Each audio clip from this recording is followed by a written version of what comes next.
দেখুন, আমরা রাজেন্দ্রপুর খড়িডাঙ্গায় গেছিলাম প্রচারের জন্য এবং ওখানে দুজন বিজেপি কর্মীর বাড়িতে প্রচণ্ডভাবে আক্রমণ করা হয়। আগামী শনিবারে ওনাদের উপরে ওনারা দেয়াল লিখেছিলেন বিজেপির হয়ে, তার জন্য সেই দেয়াল রং দিয়ে মোছার চেষ্টা করেছিলেন, সেটাই আমরা দেখতে গেছিলাম এবং ওনাদের উপরে মারধর করা হয়েছিলেন।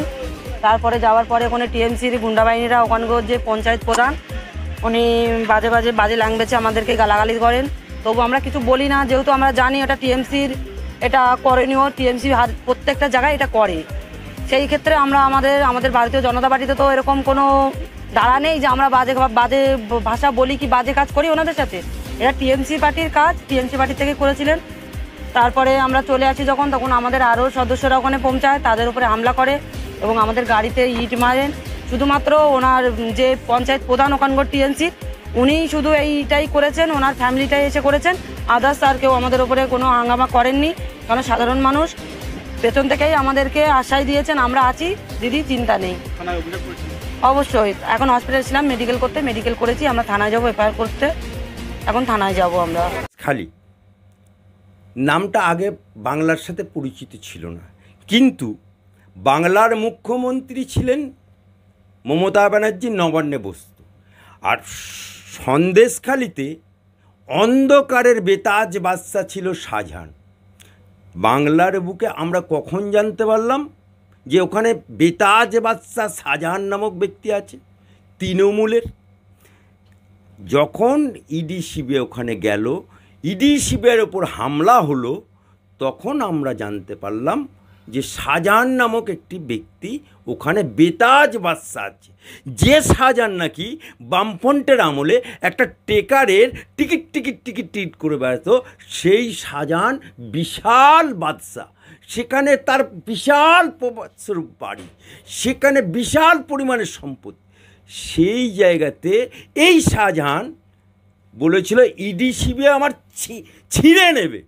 সেই শাহজাহান আজকে বিড়ালের মতো মাও করছে। তা যেখানে শাহজাহান গারদে গেছে, শাহজাহানের সাথে 2-4 জন গারদে গেছে, কিন্তু এখনও তো বহুত শাহজাহান বসে আছে ওখানে। তাই আজকে নিপীড়িত, নির্যাতিত, অত্যাচারিত, গরিব নিম্নবিত্ত পরিবারের একজন মহিলা ওখানকার সাংসদ পদের ভারতীয় জনতা পার্টির প্রার্থী হয়েছে, যাকে যশস্বী প্রধানমন্ত্রী ফোন করেছিলেন।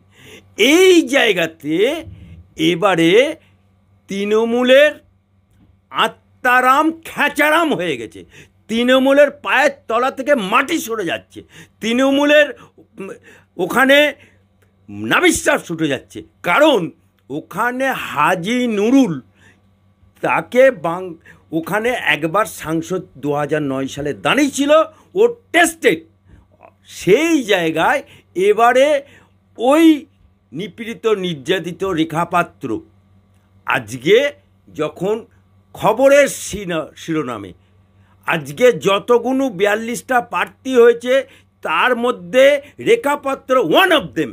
সেই রেখা পাত্র আজকে প্রচারে বেরিয়েছে তৃণমূলের হারমাদ বাহিনী, তৃণমূলের 4 আনা, তৃণমূলের 10 নয়া, তৃণমূলের 5 নয়া নেতারা আজকে গো ব্যাক স্লোগান দিচ্ছে। তাই সন্দেশখালীর মানুষ, বসিরহাটের মানুষ, বসিরহাটের মা বোনেরা, বসিরহাটের যুবক ভাইরা ইটের জবাব পাথরে দিয়ে দেবে। মমতা ব্যানার্জির 42টা ক্যান্ডিডেট দেখুন, আর ভারতীয় জনতা পার্টির ক্যান্ডিডেট দেখুন। রেখা পাত্র একটা গরিব ঘরের মেয়ে, নিপীড়িত, নির্যাতিত, অত্যাচারিত, সে আন্দোলনের মুখ। যে নাকি শাহজাহানের পিঠে রাত 12টায় পিঠে করতে যাওয়া, নির্যাতিত হয়েছে, অত্যাচারিত হয়েছে। সন্দেশখালীর আজও অনেক মা বোন মুখ খুলতে পারছে না। আজকে সেই শাহজাহানের বিরুদ্ধে আন্দোলন গড়ে তুলেছিল, মহিলাদের সংগঠিত করেছিল এই মহিলা। তাই ওই মহিলার প্রতি তৃণমূলের রন্দে রন্দে রাগ। আর বাংলার মানুষের, বসিরহাটের মানুষের, সন্দেশখালীর মানুষেরও রন্দে রন্দে রাগ। তাই ইটের জবাব ওই সন্দেশখালীর মানুষ রেখা পাত্রকেই যত আক্রমণ করবে তত তৃণমূলের পরাজয়ের দিকে এগিয়ে যাবে। এ তো হোনাই থা। বাংলার বুকে আজকে যে মহামান্য ডিভিশন বেঞ্চ ঢাকি সমেত বিসর্জন দিয়েছে, এবং এই যে ডিভিশন বেঞ্চ এটা গঠন করে দিয়েছিল কে? এটা গঠন করে দিয়েছিল তো সুপ্রিম কোর্ট।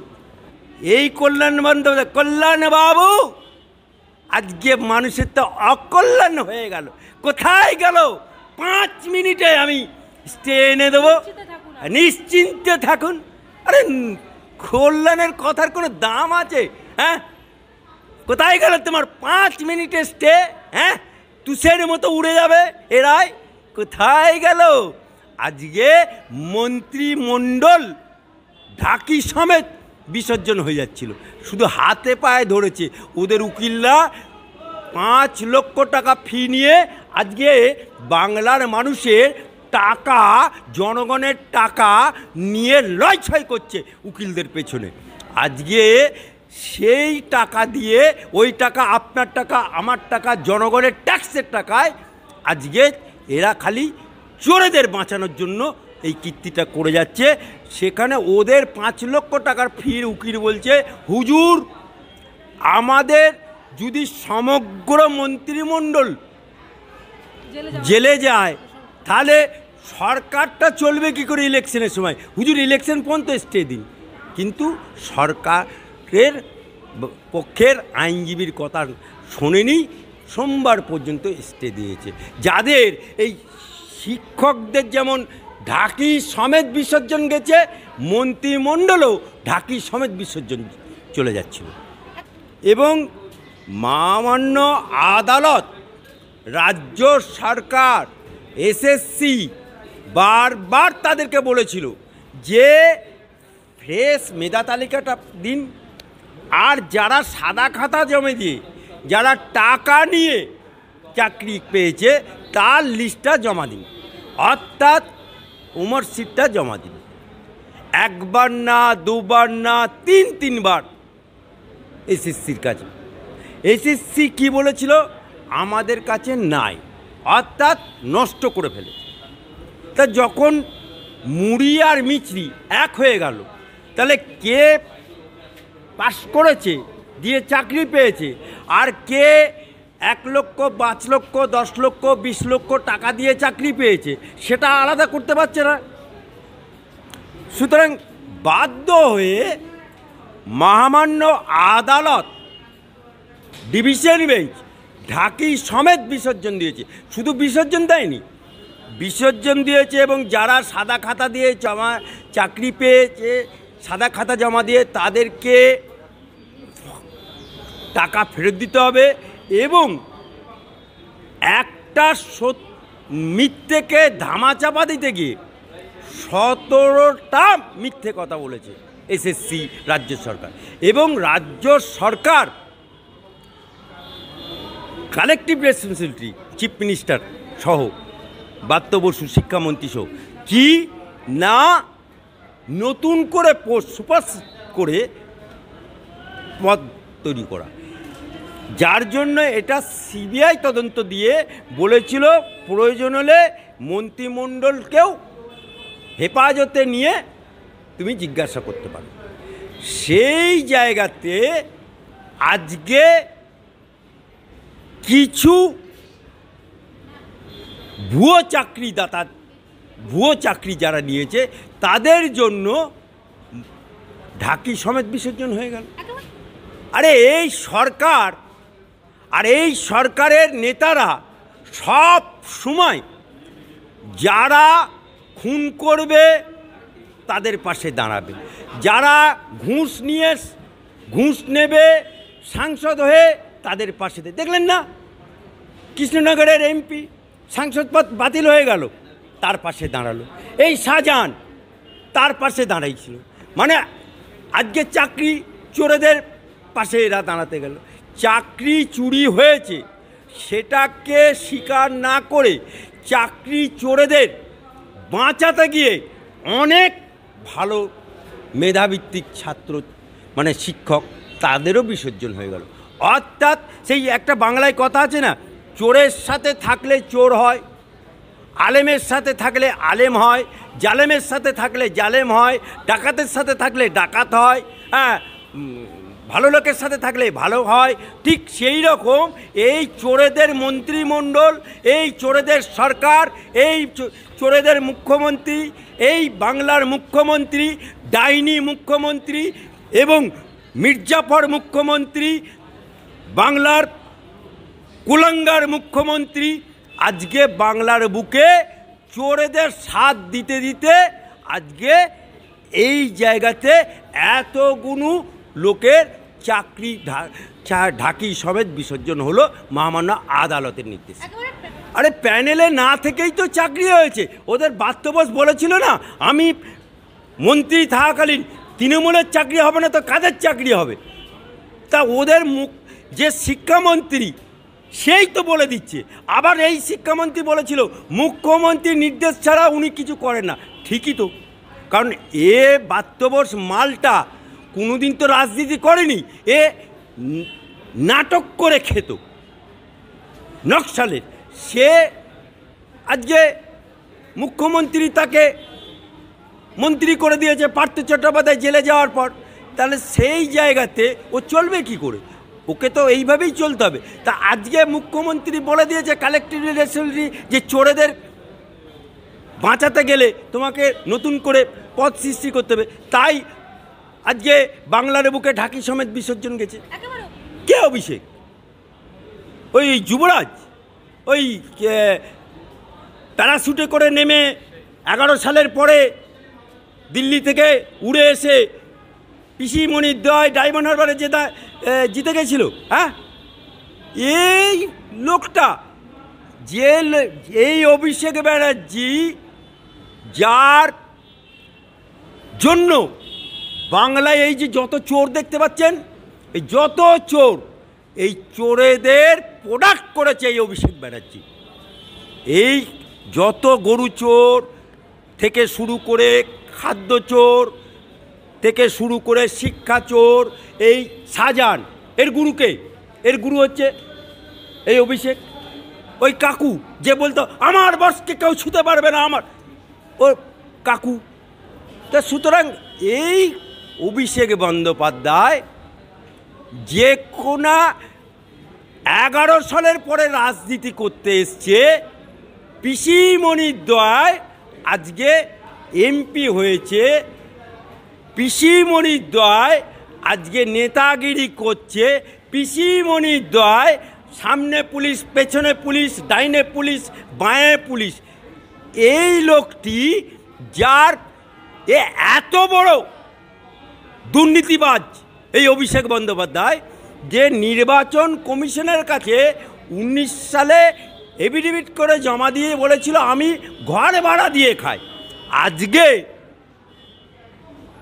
এই অভিষেক ব্যানার্জির লিপস অ্যান্ড বাউন্স এত বড় কোম্পানি চালায়, যেখানে ওনার সোনা বৌদি যে বিমানবন্দরে ধরা পড়েছিল, সেই বিমানবন্দর থেকে ওর পুলিশ ছাড়িয়ে এনেছিল, রাজ্য সরকারের পুলিশ। সে ডিরেক্টর, তার বাপ ডিরেক্টর, তার মা ডিরেক্টর, ও ডিরেক্টর। আজকে দুখানা বাড়ি ইডি সিবিআইকে বাজেয়াপ্ত করতে হলো, আজকে কোটি কোটি টাকা বাজেয়াপ্ত করতে হলো। আজকে এই অভিষেক বন্দ্যোপাধ্যায়ের কথার কোনো গুরুত্ব আছে নাকি? কেউ একে গুরুত্ব দেয় নাকি? ওই তৃণমূলের কিছু চারানা আটানা নেতারা গুরুত্ব দেয়, বাকি মানুষ অভিষেক বন্দ্যোপাধ্যায় নাম শুনলে মুখটা ঘুরিয়ে নেয়। দেখুন, বাংলার বুকে এই রাজ্য সরকার সবসময় চোরেদের পেছনে থাকে। আপনি দেখুন, শাহজাহান অত বড় কাণ্ড ঘটালো, সেই শাহজাহানকে 56 দিন লুকিয়ে রেখেছিল এই বাংলার পুলিশ, এই বাংলার সরকার। সেই শাহজাহান কবে ধরা পড়ল? যখন মোদিজি বাংলায় আসছে তখন ধরা পড়ল। কোথা থেকে? মিনাখা থেকে। সেই শাহজাহান আজকে ইডি সিবিআই যে নাকি বলেছিল এই ইডি সিবিআই আমার ছিঁড়ে নেবে, সেই শাহজাহান আজকে কাঁদছে একটা বাংলায় কথা আছে, ঘুঁটে পড়ে গোবর হাসে। তা আজকে শাহজাহানের বাহিনী সব এক একে যাবে। বাংলার বুকে শুধু একটা শাহজাহান নেই, বাংলার বুকে এরকম মালদা, মুর্শিদাবাদ, দিনাজপুর সমস্ত জায়গায় এরকম অনেক শাহজাহান আছে। আজকে বাংলায় শাহজাহানের ওখানে যে অস্ত্র ভাণ্ডার পাওয়া গেছে,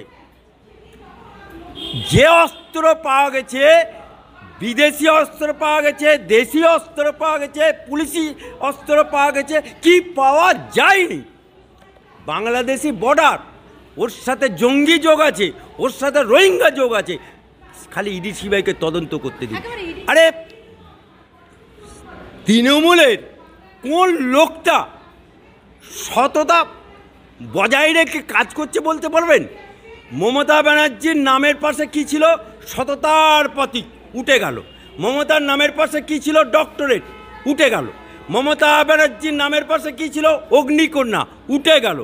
এখন মমতা ব্যানার্জি হয়ে গেছে হীরক রানী, বাই বাই চোরেদের রানী। আজকে তাই খালি ইন্তেজার করুন। গরু পাচারে দেখুন কে অনুব্রত জেলে, খাদ্য থেকে জড়িত খাদ্যমন্ত্রী, শিক্ষা থেকে পার্থ, মানে একের পর এক খালি ইন্তেজার। এই যে তারামায়ের পুজো দেখেছে, তারামায়ের পুজোতে পাঁঠা বলি হয়, তারামায়ের পুজোতে 101টা পাঁঠা বলি হয়, তারপরে সর্বশেষে মোষ বলি হয়। তা পাঁঠাগুলো বলি হয়েছে, মোষ বলি দিতে গেলে এক কোপে কাটতে হয়, তো তা ঘাটটাকে নরম করার জন্য ঘি দিয়ে মোলায়েম করতে হয়। এখন ঘি দিয়ে মোলায়েম করা হচ্ছে। ইন্তেজার করুন, মোষও বলি হবে। যে নাকি বাংলায় এই কুণাল ঘোষের মুখটা মানুষ দেখলে টিভি চ্যানেল ঘুরিয়ে দেয়, আর তৃণমূলের ভোট কমতে থাকে। যে নাকি এই কদিন আগে সুদীপ বন্দ্যোপাধ্যায়কে গোষ্ঠীর ছাদ্য করে দিল, নয়না বন্দ্যোপাধ্যায়ের গোষ্ঠীর ছাদ্য করে দিল। আর যেই সুদীপ বন্দ্যোপাধ্যায় একবার ডাকলো, বিকেলে ডাকলো, চা খেলো, জল ভরা সন্দেশ খেলো, আর অমনি সুদীপ বন্দ্যোপাধ্যায়ের হয়ে হাঁটতে শুরু করলো। এই বেইমান যে নাকি একগাল দাড়ি নিয়ে পিজেন ভ্যান ভাঙিয়ে মুসলমানদের মতো দাঁড়িয়ে হয়ে গেছিল, সেই লোকটি এখন দাড়ি ফাড়ি কেটে জেল থেকে বেরিয়ে সাফ সুপুরা হয়ে এখন তৃণমূলের হয়ে ব্যাটিং করছে। এই লোকটিই তো বলেছিল যে ভালো হোক মন্দ হোক আমাদেরকে বাজারে মার্কেটিং করতে হবে, তাই এই লোকটি এখন মার্কেটিং করছে। আমার মনে হয় এই কুণাল ঘোষের সারদা নাদার ফাইলটা খোলার সময় আছে, ওই ফাইলটার মামলাটা আমার কাছে আছে, যে কোনো দিন খুলবো আর কোমরে দড়ি বেঁধে আবার লকআপে ঢোকাবো। ওদের তো এবারে প্রার্থীর ছড়াছড়ি। দিদি নাম্বার 1 রচনা ব্যানার্জি এমন হাসি হাসে, আবার বলে ধোঁয়াই ধোঁয়া, আবার বলে টক দই খাতে হবে।